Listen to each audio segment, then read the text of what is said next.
안녕하세요. 소아청소년과 전문의 정임입니다. 코로나 감염 후유증을 겪는 본인도 괴롭지만 코로나 감염 후유증을 앓는 가족을 돌보기는 쉬운 일이 아닙니다. 특히 즉각적인 답이나 해결 방법이 아직 거의 또는 전혀 없는 상태에서 자신이나 가족을 돌보기는 어려울 것입니다. 하지만 새롭고 미지의 질병이기는 하지만 조금이라도 그 어려움을 덜어줄 수 있는 몇몇 방법들이 있기는 합니다.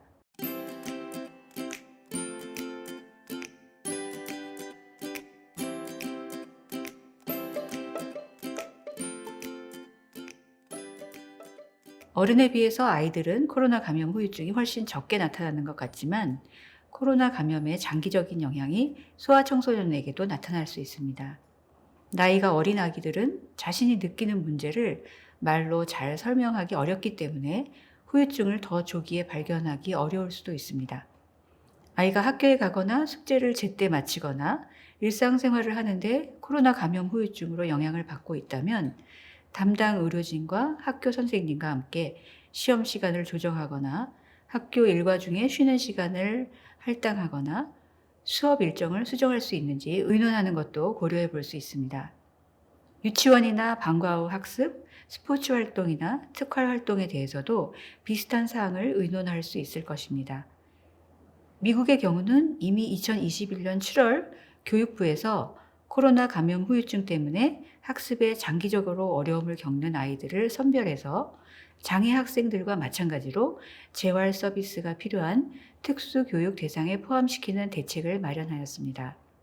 사람마다 각기 다르게 후유증에 대처하고 새로운 질병으로 인한 스트레스, 불안, 불확실성을 관리하는 방식도 다릅니다. 아직 전문가들이 코로나 감염 후유증에 어떤 약이나 치료가 도움이 될지 연구 중에 있지만 코로나 감염 후유증 관련 스트레스를 관리할 수 있는 몇 가지 확실한 방법이 있습니다.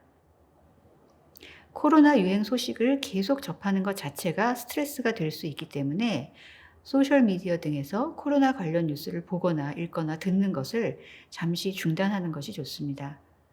그리고 심호흡이나 스트레칭, 명상을 하거나 건강하고 균형 잡힌 식사를 하고 술이나 불필요한 약은 삼가고 충분히 잠을 자면서 자신의 몸을 관리하는 것이 중요합니다.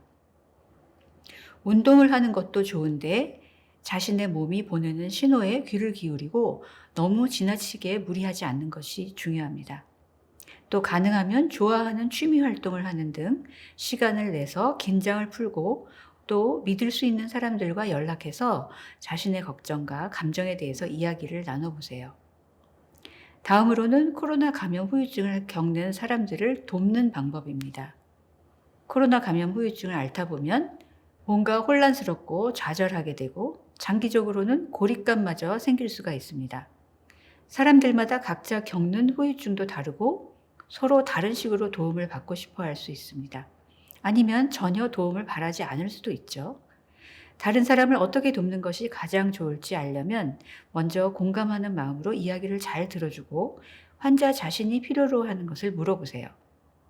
장기적인 코로나 감염 후유증은 아직 확실한 것이 밝혀져 있지 않고 그런 사실 자체가 스트레스가 될 수 있습니다. 때문에 환자의 경험을 이해한다면 고립감을 덜어줄 수 있을 것입니다. 조언부터 먼저 하는 대신에 상대가 겪고 있는 것을 이해하고 인정하려면 개방형 질문으로 시작하는 것이 좋습니다. 사람마다 필요한 도움이 다를 수 있기 때문에 내 생각대로 이게 혹은 저게 필요한지 물어보지 말고 요즘 어떻게 지내니? 라고 시작해서 점차 도움을 줄 수 있는 범위로 좁혀갑니다. 상대가 답을 하면 천천히 그리고 주의 깊게 들어본 다음에 필요한 것이나 무엇을 도와주었으면 하는지 직접 물어봅니다. 자기 얘기를 더 자주 들어주었으면 하는 사람도 있는 반면 집안일이나 시장 보는 것 같은 실제적인 도움을 더 원하는 사람도 있습니다. 그런데 원하는 바를 꼭 도와주지 못하는 경우도 물론 있죠. 그럴 때는 주저하지 말고 이를 인정하는 것이 좋습니다. 할 수 있는 것과 할 수 없는 것을 직접적으로 말해주세요. 가게에 갈 기분이 아니어서 도움이 필요하겠구나. 그런데 차가 없어서 직접 사다 주기는 어렵고 배달 서비스는 알려줄 수 있을 것 같아. 이런 식으로 말이죠.